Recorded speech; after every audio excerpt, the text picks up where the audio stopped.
Okay, magandang hapon, magandang umaga, magandang gabi kung saan man kayo, mga kaproyekto. Nagbabalik na naman po kami. Ito po ay part 2 nung discussion namin last week. So I would highly encourage kung di nyo pa napapanood yung discussion namin ni Father last week ukol dun sa mga iskandalo at kung paano ba talaga natin tutugunan itong issue ng corruption na ito. Panurin nyo muna yon. Kasi yun, record namin yon before the trillion peso march nung linggo. Ngayon, nandito naman po tayo, nagbabalik po kami ni Father Tito para iproseso yung experience natin. Kasi alam ko maraming mga kaproyekto pumunta nung linggo, nagsuot ng puti, kagaya ng sabi ni Fads, di ba? Para nga wag makulayan. At ngayon, Oo. and I think it's very important na pag nag-rally tayo, hindi lang tayo magpapakita pagkatapos natin mag-rally, pag nilayan natin yung experience natin, yung napagdaanan natin. So I think this is a good opportunity to do that. And ang una kong gustong sabihin, Fads, is nakakaingit naman. These are the times when I really miss living in the Philippines kasi nga US-based ako. What was the experience like for you, Father? Alam mo nakakatuwa kasi of course at the time people didn't know ano magiging response ng tao, no? So Opo. at first ang projections was 30,000, no? Parang parang that is the goal of the group, no? 30,000. Quite modest. But modest, yeah, but eventually it was around 70,000, no? If I'm not mistaken, it must have been the biggest rally for that day, no? Kasi Opo. tandaan natin, in Metro Manila, meron siyang tawag dito, tatlong rally at least yung ano no, yung makikita natin sa Metro Manila. Tatlo siya eh. 'Di ba una, yun nga yung sa People Power Monument sa umaga Opo. sa Luneta. Tapos supposedly originally meron sa Liwasang Bonifacio yung mga grupo ni Duterte, no. So but the main lang was really Rizal, Luneta, and then People Power Monument. And supposedly yung sa Luneta would march to People Power Monument for the 2 o'clock rally kasi 9 o'clock sila. And the one in Luneta were the more progressive groups, ano? So yun yung nag-organize doon. Tapos yung nag-organize naman sa People Power Monument is actually the church leaders and citizens for national transformation, no? So it's a ecumenical group in the sense that it's not just the Catholic Church, Yeah. but including the Protestant churches, no, and other NGOs, no, yung mga lay partners din, ano. So yun yung nag-organize, no. So they've been planning that tagal, no, for mga several weeks din, ano. So okay, so yun yung scenario. And then marami lelo sa iba't ibang parts ng bansa. Maraming nag-rally rin, ano. I mean, smaller ones, 300, 400, ilang libo. Mhm. But the biggest were the two, no, Luneta. Ang estimate nila sa Luneta, kung hindi ako nagkakamali, was something like 50,000, I think. Okay. So malaki over kung so pag pinagsama talaga malaki talaga, marami talagang Marami talaga. I would kita think ng kanilang it would hit indignation. around 100,000 na nag-rally, no? And Lalo na kung isama mo yung sa labas po ng Metro Manila, no, Metro Fads? Manila, yeah, I think if you combine it all, baka 150 or so thousand, no? Okay. Kasi marami, Iloilo, and then iba-ibang ano, no? Of course, the central, uh, the central was Metro Manila pa rin, ano? So yun yung pinaka-main, ano? What was And it I like think, for you, Fads? Para sa mm, inyo po, what was it like for you? Was it it is, na-inspire po ba kayo, Fads? yeah, it was very inspiring kasi, of course, you see a lot of the veterans, kumbaga, no? Andun pa rin, di ba? But ang daming kabataan. I think that is something very very very prominent, ano. And katuwa kasi ang daming bata na nagpupunta.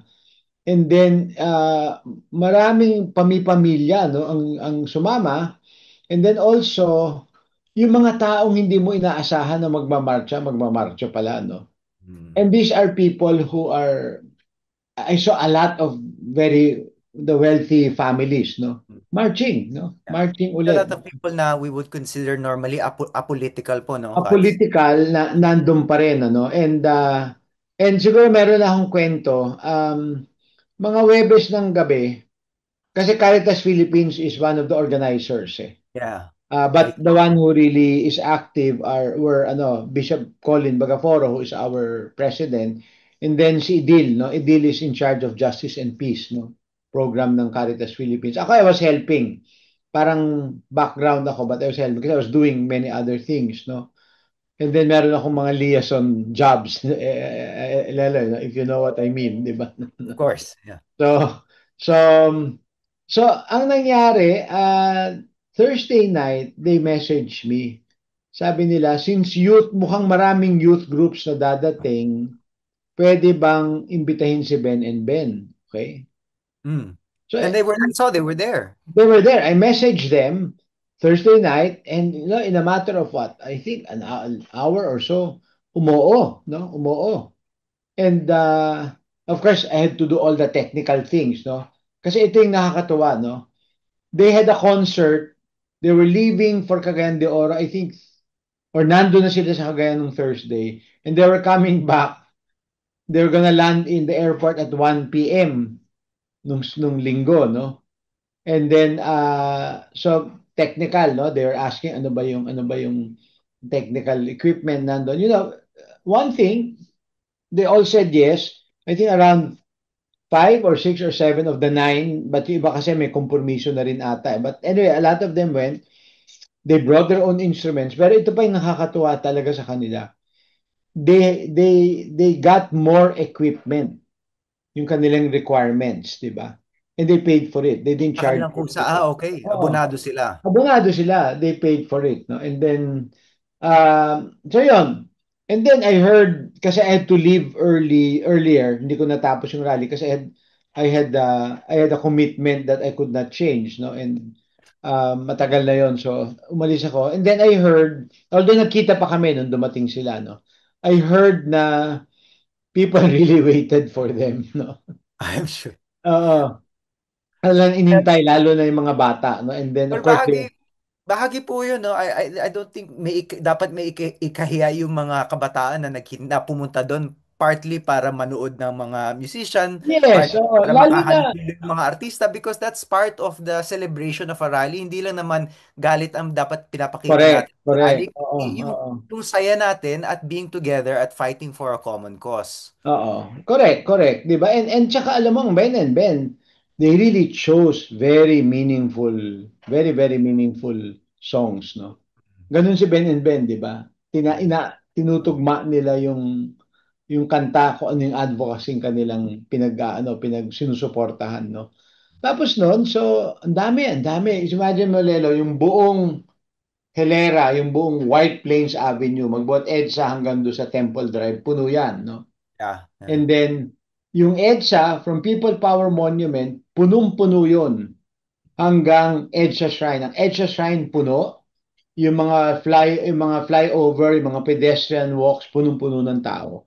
So, and for me, ang interesting dito is a lot of those people on EDSA and EDSA Shrine, I don't think nasusundan nila yung rally sa How do you mean sa, fans? sa Like People Power Monument. Kung ano yung hindi nangyayari nila sa narinig main yung mga stage. sinasabi.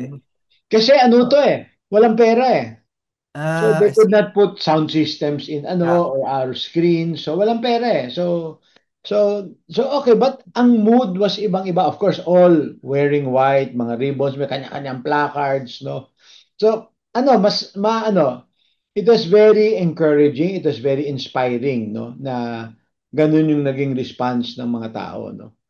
Nabanggit Uh, nyo, Go ahead. maraming first time, sorry, No, maraming go first ahead. time fans, no, nabanggit nyo.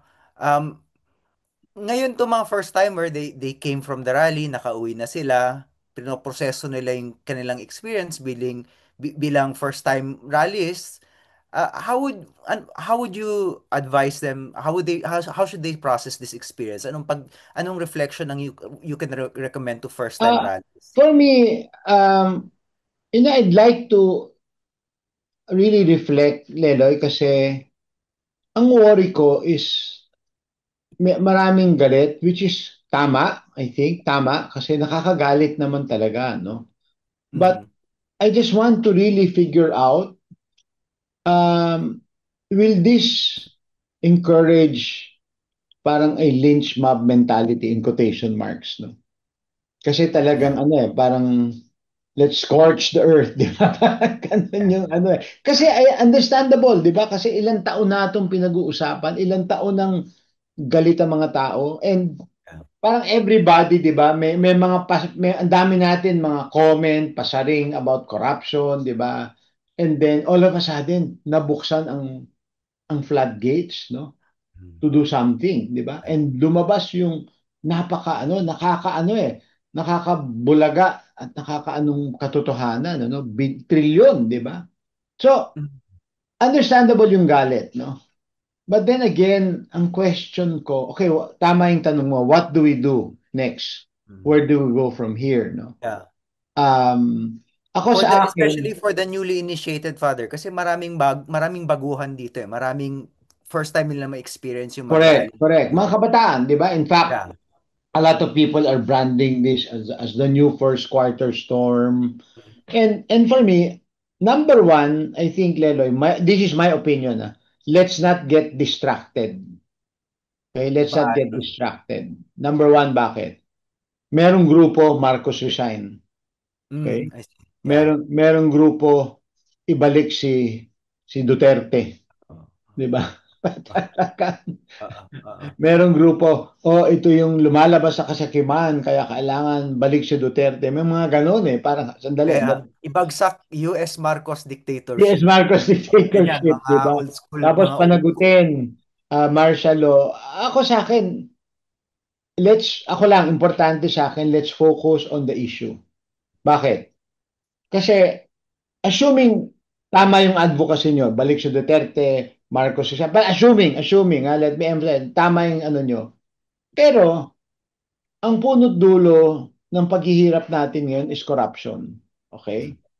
Now, I think what's important is uh, sinasabi ng gobyerno, and then I think we can hold them accountable to that, what they're saying, na hindi, dapat lahat imbestigahan. Kung sinong kailangan imbestigahan, imbestigahan.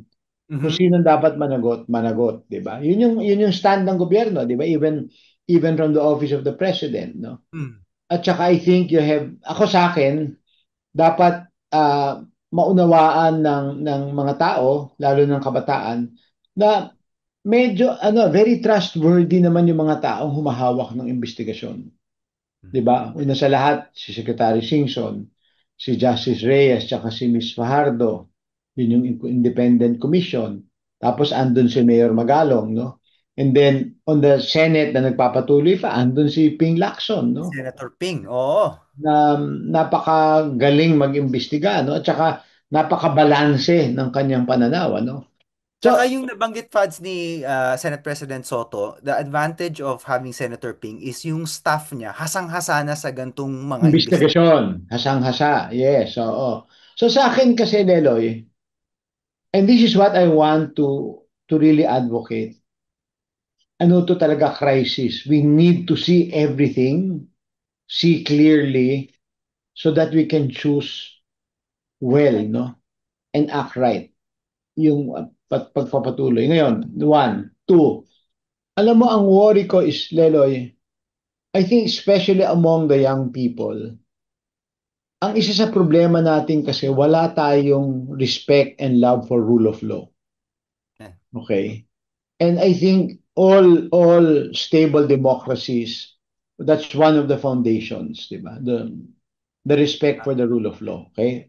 Now, I think isa sa mga magiging, I'm hoping isa sa pinaka magiging byproduct nitong investigation ng corruption is precisely establishing rule of law, di ba? Eh yeah. ngayon, kung yung mentality na lynch mob, na parang kumisan throw away rule of law eh. 'Di ba? All of a Are sudden you, may Fads, are you referring also to yung violence na nangyari? yes, the Yung, violence, and then merong call na dapat yung mga maano ng guilty death penalty. But mm, that's not in our, yeah, 'di ba? yeah. Uh, and for me, ako I'm just saying na we should always have that in mind, no? And of course, yung iba kasi sasabihin, nababagalan, di ba? Okay, let's speed it up, no? But let's not throw away the procedures and processes, di ba? Kasi kung hindi, Alam na natin matitik. kung saan nahantong yon. Oh, Natin, mate-technical ilang yan. beses na natin nakita yan, yung shortcut na yan kung saan nahantong yung mga ganyan. Oh, tapos mapapalaya, 'di ba? Et cetera, 'di ba? So for me yun lang, yun yung concern ko. Tapos pangalawa, Lelo, pangatlo na concern ko is ang daming gumagalaw na grupo. Okay? You And said it, Fads. interest You and said it, Father. Yeah. even political interest nandyan, Oh, ideological yeah. interest, no? And medyo na alarma ako ron kasi every Friday, 'di ba, merong Black Friday na mga eskwelahan nagwo-walk out, 'di ba, as a sign of protest. And isa sa mga eskwelahan na tumbukin na natin, 'di ba, na Ateneo, uh, I notice may mga estranghero no na and alam mo naman, Lelo, yung mga Atenista, ano yan, may sarili silang mundo, di ba? Atenista tayo, kaya I don't think they can accuse us of ano. Pero tinitingnan ko yung mga placards, hindi ito typical na Atenista placard, ah. Parang ito may ideological na nag-uudyok dito, no? And I've discussed that with other groups after the rally, and lahat yun ang observation, ah. Observation na may mga gumagalaw to win. Yeah. It's for them, it's an opportunity to win the youth. Well, I know that I always get into trouble when I talk about this, Father. Pero alam naman natin na marami sa mga rallies ganyan ay affiliated with extreme left-wing organizations. Yun Correct. na natin na and this is not when yung tinatawag na red tagging is when you go up to someone and tell that person you're a communist. Yun yung red tagging because Correct. nilalagay sa peligro. But to say that many organizations have an ideological line that is very similar or that is in alliance with the Communist Party, I don't think that is red tagging because No. you are looking at the ideas. Yeah. Yeah. And sabihin na natin na marami dito sa mga to, yung ideas nila are in consonance or malapit dun sa mga idea ng Communist Party. And and for some of these organizations, not all, merong organizational links with the Communist Party. And Correct. Yeah. sabi ko lagi sa mga kabataan na actually ang Communist Party, matatawa kayo dito, Father. Ang Communist parties, yung recruitment strategy nila was inspired by the Jesuits. I don't know if you knew that, Father. But as a former Jesuit yourself, alam nyo na to be part of the Jesuits, dapat pagnilayan yun. Oo, oo. Alin ka. So yun din ang sinasabi ko sa mga taong napapalapit sa mga communist leaning or maybe Maoist leaning or far left leaning groups. Of course, it's your freedom of organization to join these movements. But remember that in order to join an organization that asks everything of you, kasi nga patterned after the Jesuits eh, Yeah. kaya Yeah. kung magnilay. At least yung mga Hiswita, pag ni-recruit ka, pinipilit ka magnilay. Ito, they will demand of you what a priestly group demands of its priests, pero hindi ka bibigyan ng same opportunity para magnilay. At minsan, buhay mo yung ano dito, yung buhay mo yung sinusugal mo dito. So Oo. so I think hindi malayong hingin sa mga kabataan natin yung malalim pagninilay bago sila sumali sa mga organisasyon na to. Yeah. Ngayon, I mean, if their conscience says na magnilay ako, wala talagang solusyon. Kailangan ko mag-armas, kailangan ko magkomunista. I mean, Ako, I will disagree ganun with you. ganon, di I ba? will disagree with you. Ganun talaga, but that's your conscience. But Yeah. I would say, please go through the process. Yun lang naman ang Yes. sinasabi. Correct. Correct. Please go through the process. Oo. That's why, Lelo, ito yung kahalagahan ng ating advocacy na for 2 years, yung civics education. Mm. So, ito, it's really interesting kasi bago nitong mga rally na ito, may mga kinausap na akong mga kabataan who will be our parang anchors, youth anchors, Mm. para sa civics. And then of course yung ating si Teddy, 'di ba? The one who will Yeah. do our production, the Conscience Collective person. So nag-usap na kami, no? Nag-usap-usap na kami. Tapos noon, bigla na lang ang pumutok to, no? Kasi nga, after nabanggit ko ata ito, the previous, after the May elections, itong group na nag-organize nito, nag-meeting. Meeting kami, a day or two after the elections, no? Lumabas yung results. So what do we do? What do we do, no?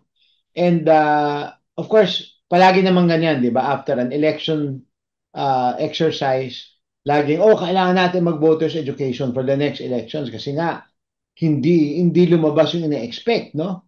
Okay. So in that meeting, I said, why don't we call it civics education rather than voters education? Because it's really Yeah, civics, no? yeah. And voting is just one part of our civic duty. Mm, mm, mm. Yung maging Napakakitid. involved, Oo. ha? Napakakitid. Napakakitid. Yeah. Oo, pumayag sila. Okay, they like the idea. And then sinabi ko nga meron tayong ginagawa, no? So anyway, so that's part of ano. In fact, when I mentioned that to Malacanang, they're actually supporting it, no? Mm, Yung paggawa natin ng civics education, no?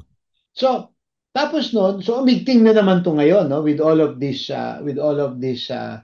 corruption issues, no, and then in fact kagaya nga nabanggit ko kanina, nagpaplano na tayo, Leloy, 'di ba, to come up with modules, podcasts, and from there repurpose yun, no, for different online ano kasi youth ang target mo, 'di ba? So lalo na after this rally, ngayon lahat nag-aano, kumbaga nagkukumahog, 'di ba? Sabi nga natin to come up with a civics education program. So, mhm. ako, Lele, after seeing what happened the last few days, even prior to the rally, nung nagbe-build up yung ano, I'd like to say this moment is a battle for the soul of our nation. I Yeah. think Mm. battle to, Leloy, for the soul of our nation, no? Who will who will win the support, number one. But number two, ito yung sana masuriin natin. Ano ba ang plano ng mga grupo moving forward? Okay. Yes. Ano ba Yes. ang mga plano? Like, kami sa Caritas, no? Kasi immediately nung nag-ano ito, siyempre nag-usap kami nung boss ko, no, si Bishop Pagaporo, and then yung ibang bishops, ano.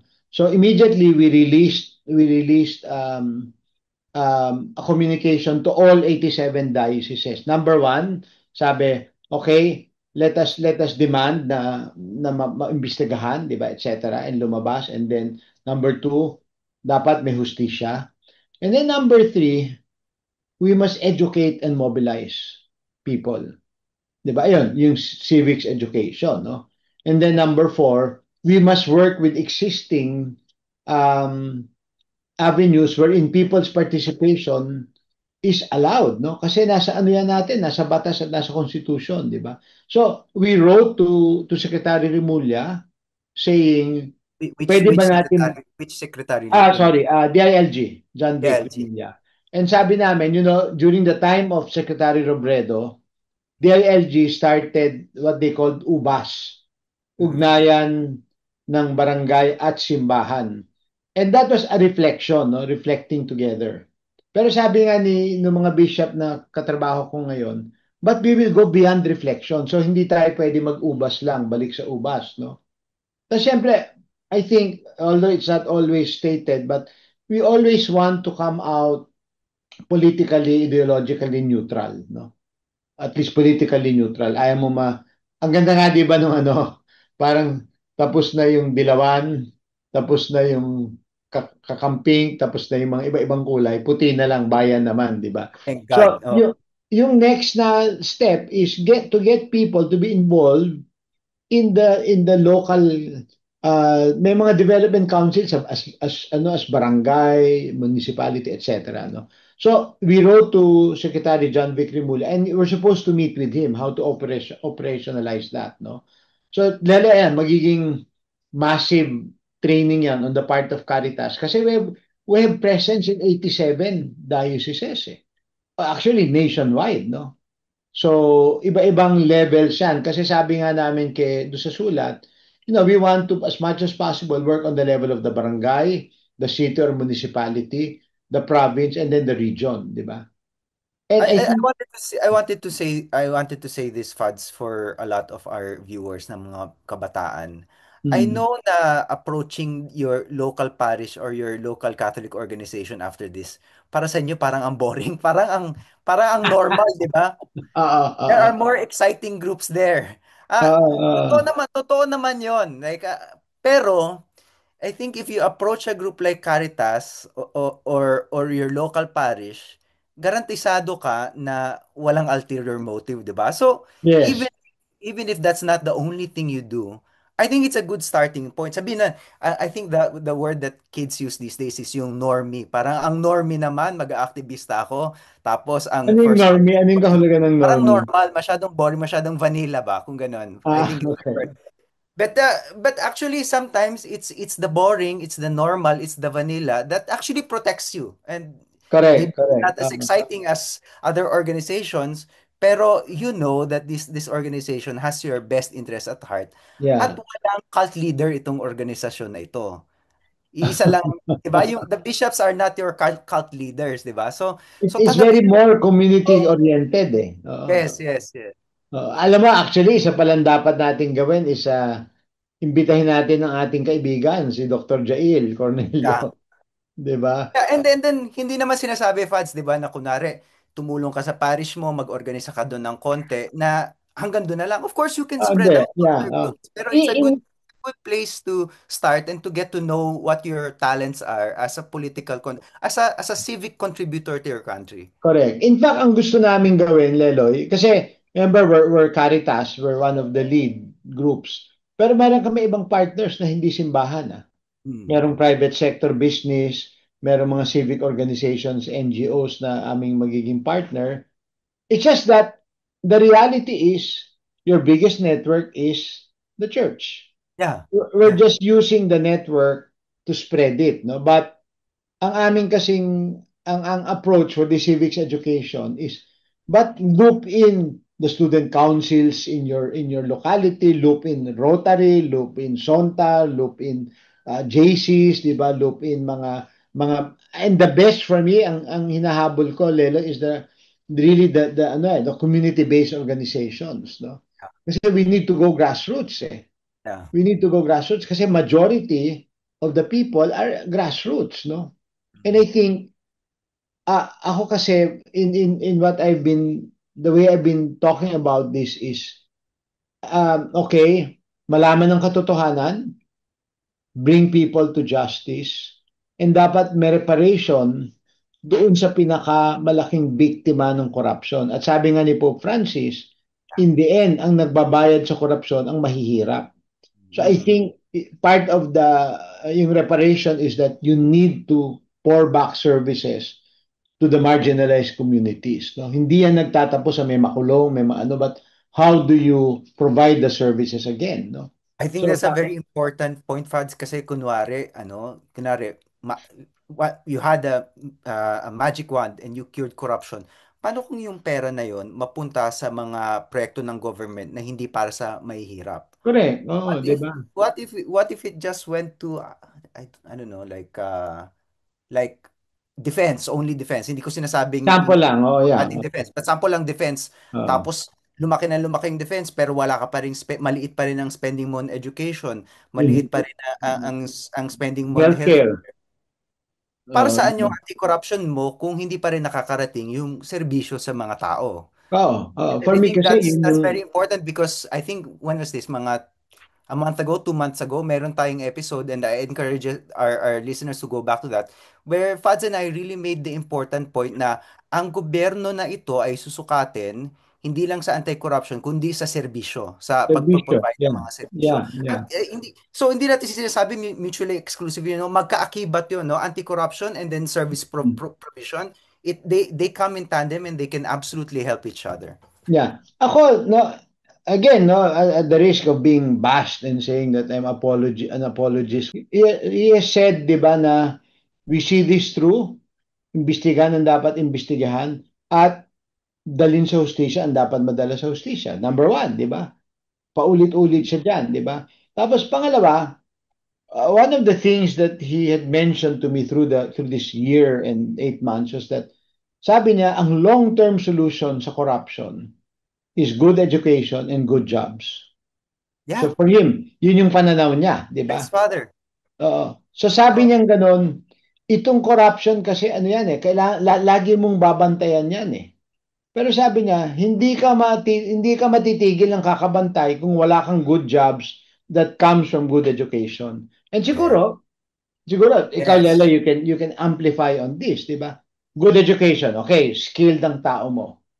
Pero good jobs is a function of ano ba ang mga industriyang ating bubuhayin, di ba? Opo, yes, So, hallelujah. that's Yes. an economic issue, di ba? And the other day lang, I was in a meeting with our partners sa aming out of school youth program. Ang pinag-uusapan namin noon, they're a big BPO. Pero ang pinag-uusapan namin doon is yung continuous training ng mga bata kasi ang bilis ng pagpapalit ng skill set na kailangan, no? So, and that again reminds us that ang isa sa mga dapat pa rin matugunan is yung alignment between education and industry. And only government can, in quotation marks, force that alignment. 'Di ba? Of course, merong mga private, like kami sa Caritas, no, yung aming Alecapa Community Schooling for out of school youth. Um, we make an effort, very conscious effort to always work with industry. Para yung mga bata, pagdating ng second year nila sa senior high school alternative learning system, nagwo-work immersion na. And we always choose partners na may potential na i-hire yung mga bata. Mm. So for me, going back, hindi lang matatapos sa anti-corruption eh. Yeah. But I think it's a whole overhaul of our system. Tama yung sabi mo nga, di ba? Kung hindi din madi-deliver ang serbisyo, para saan pa yung anti-corruption, no? Of course, Parts, meron. I want to like provide an example of that. Yung dynasty, for example, a lot of people think, and totoo naman, maraming Mm, corruption na gagaling sa dynasty. Paano ba natin tatalunin yung dynasty? Well, we need candidates to run against the dynasties. And correct. we need people who will support these candidates, Ah, both through materially, but also financially, but also politically to support these candidates. correct, The correct. only way you do that is kung dun sa distrito mo, unang-una, mas maraming edukado na Mm, kaya lumaban sa dynasty. At pangalawa, mas maraming, let's face it, people who have jobs who can donate to the campaign of the correct. anti-dynasty. So Ah, ito yung concretization ng sinasabi na kung walang trabaho, walang edukasyon, mahirap din mabit yung corruption. Because how do you beat dynasties locally kung kulang yung educated base mo, kung kulang yung financial base mo to take on the dynasty. So that's correct. one very clear Oh, example for me of how education and jobs can solve the problem of corruption on a very 'di local ba? level. Very practical 'yon eh, 'di ba? Yeah, And yeah. ano eh. Tapos nga 'di ba, one of the things and Leloy na sinasabi ko ngayon na you know what, ang isa natin dapat bigyan din pansin. Corruption is tumaandar na, 'di ba? Dapat yang bantayan, 'di ba? Tutukan. But I think we should also begin to lobby for an end to political dynasties, no? Mhm. Yeah. And to correct the ills of the party list system. Yeah. And Sabihin for na me, natin, di ba? no, Congressman Zaldico. I di mean, ba? Party list baka 'yan, di ba? di na siguro partisan na napunahin si Congressman Zaldico at this point dahil lahat naman pinupuna siya so pwede nang sabihin. But party Oh, list, very clear. party list 'yan, di ba? And for me, it's an abuse eh, di ba? It's an abuse kasi 'di ba ang party list is ay 'di ba ang idea is you represent, 'di ba? Those who lie at the margins na 'di ba walang kapangyarihan masyado na magpatakbo ng isang kampanyang kay mahal-mahal, 'di ba? So, ba't tingnan mo nangyari? Lahat kinukontrolahan din ng mga dynasties, no? And for me, sabi ko nga gano'n eh. Kasi nga syempre pagka-appoint ni ni Speaker D, Yeah. Well, syempre wala oh, pang magandang lumalabas, puro batikos, 'di ba? Pagka. Sabi ko nga gano'n, I was telling the kasi may mga kapatid yan at pinsan na Ateneo eh, si Speaker D. So sinasabihan ko yung mga kapatid at pinsan na from Ateneo. Sabihin nyo naman kay Speaker na sabi ko to lift all suspicions against him. Sabi ko i-champion niya ang eliminating political dynasty. Sabi ko that would be powerful. that would be powerful kasi Leloy, So if that powerful. happens, Leloy, imagine if we work on anti-corruption, anti-political dynasty on these fronts na lang and party list. My God, magiging renaissance to of democracy for us. 'Di Mm. ba? And I think, ako yun yung pangarap ko, Leloy eh. it's to get the youth to champion these three issues. Corruption, which kasama na sa corruption, Lelo, is accountability and transparency. Rule of law, nabanggit nyo, Father, kanina. Rule of law, number one. Yeah, overall yun eh. Ano yan, underlying for me, rule of law, no? Pero sa corruption, gaming duktong, di ba?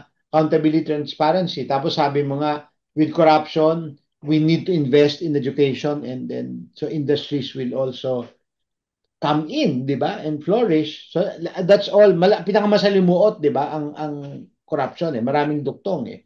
And then political dynasties kasi talaga naman may pag-aaral 'yan, 'di ba, na ang mga probinsya na kontrolado ng fat dynasties na pag-iiwanan, 'di ba? Mm. And then number three is party list system because of the abuse, no? Underneath all that is rule of law, no? Underneath all that is rule of law. So for me, mahalaga yon eh. Mahalaga yon na yun ang maging direksyon nitong in quotation marks, itong laban na ito ngayon. Ano? Hindi lamang corruption. At saka, baliwala eh. Kung yung mga palit-palit lang ba, tanggalin si Marcos, tanggalin Duterte, etc.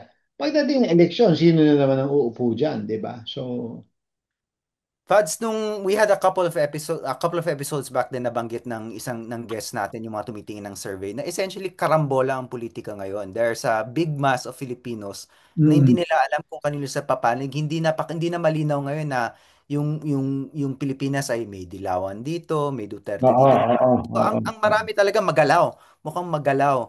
Ano sa tingin nyo ang impact nitong mga anti-corruption protests na to dun sa magalaw na nature ng ating politika?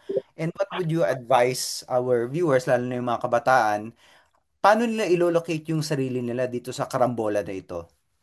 Okay. Ako number one, sabi nga ng linggo, di ba? Kasi yung nakakatawa nga yung gospel ng nakaraang linggo is yung ano, 'di ba, the dishonest steward, 'di Hmm. ba? O kung sa Tagalog, ang katiwalang hindi mapagkakatiwalaan. Pagka, ano. How Tapos, apropos? How apropos?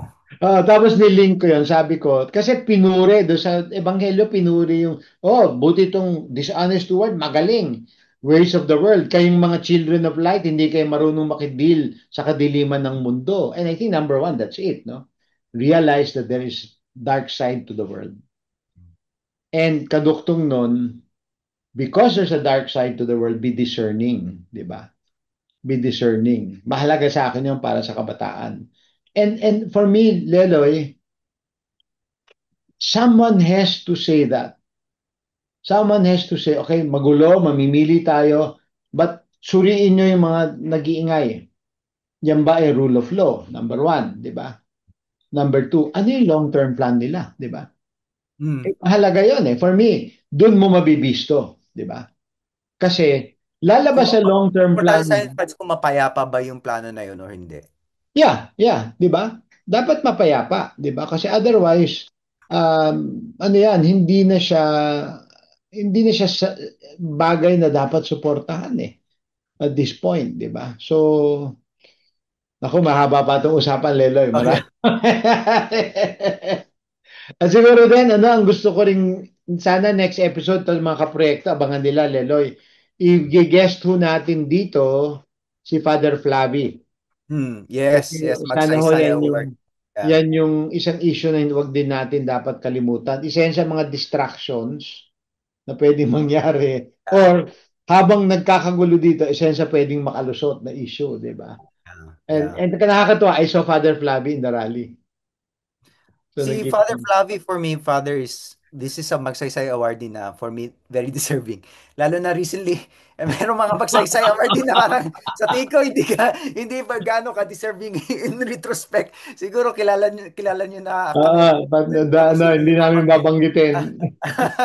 Pero I'm really looking forward to Father Flavi. Actually, itong usapan natin ng korupsyon na to, lagi naman Fads dito sa Proyekto Pilipino, meron tayong tema, tapos nanganganak, 'di ba? Yung Oo, oo. dati, gutom, tapos nanganak into stunting, nanganak into agriculture, 'di ba? So we use these themes as a lens to view many other issues. Ngayon Correct. itong Correct. corruption na to, discussion na to, manganganak ang diskusyon nito because in the future, pag bumalik ang ating explainer, si Manolo Quezon, ipapaliwanag niya sa atin Paliwanag ko.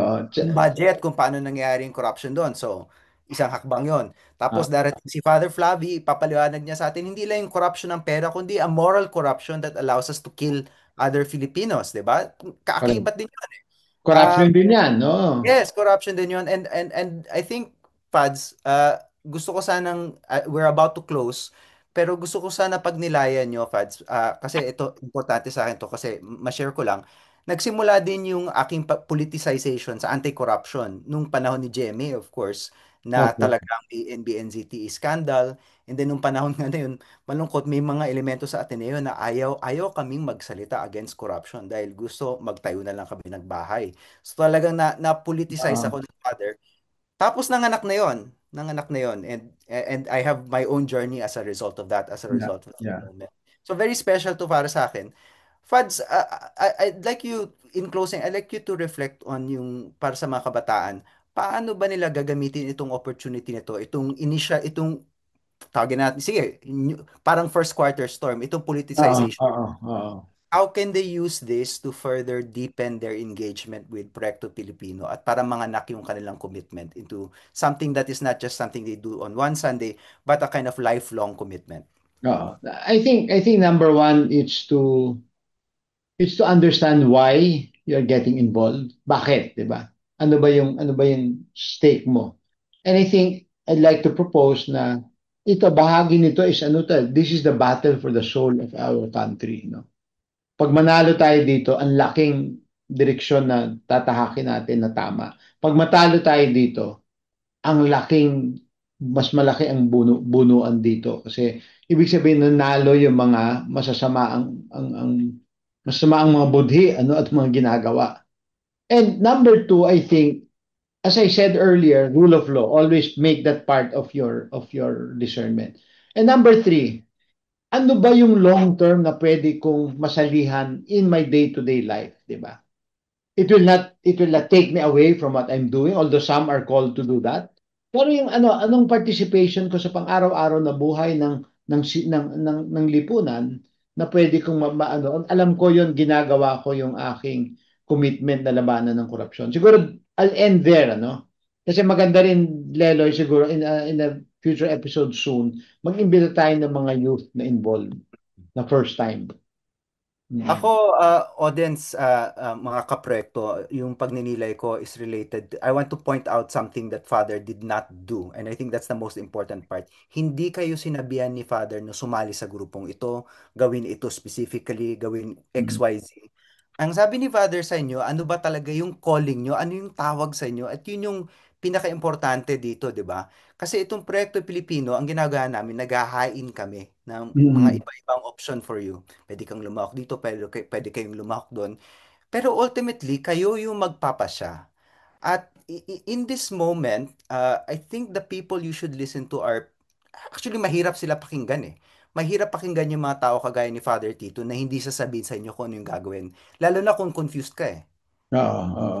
Father Tito is not going to cheat you out of the challenge of figuring out your calling for yourself. In- Mm. We will not cheat you out of that opportunity. There are some people there who will cheat you out of that Yeah. opportunity. Ito na lang yung gawin nyo. At yung tragedy nun is, madali nga yun kasi binigay na yung sagot. Pero yung hindi ka nakapagnilay, hindi mo nahanap kung ano talaga yung mahal mo. And because you didn't go through that process, yung apoy, madaling Correct. mapatay. Oo. Tandaan Pero, natin na, Deloy, yeah, yes, Father, if yes. I can end with this, from Hans Kung, to Opo. live a fully human life, young people, you need to give them something to live for. Magandang pag-aaral, magagandang paghahanda. Something to live for, sense of purpose. Pero yung pinakamahalaga, give them something they're willing to die for. Yung commitment. And I think, hindi agad-agad makakarating dyan. Kailangan yung pagninilay and ano. And mahalaga yun, eh, yung di ba Lely, sabi nga natin, ano yung inspirasyon sa kalooban mo, di ba? What is that deep inspiration and gladness and sense of joy and fulfillment from within? Ano yung tumutugmang nangyayari sa paligid mo, di ba? So, Okay. mga kaproyekto, ang assignment nyo ngayon sobrang hirap.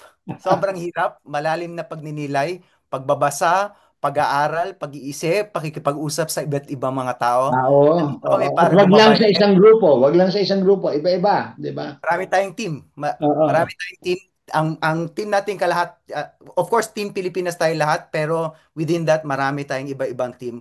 Marami Okay. tayong ibang ginagawa. At hanggat nandito pa po kayo mga viewer, we will give you options. And then bahala na po kayo kung ano po yung gusto nyong landas na tahakin. Maraming maraming salamat Maraming po. salamat. Ito po ang Proyekto Pilipino. Thank you.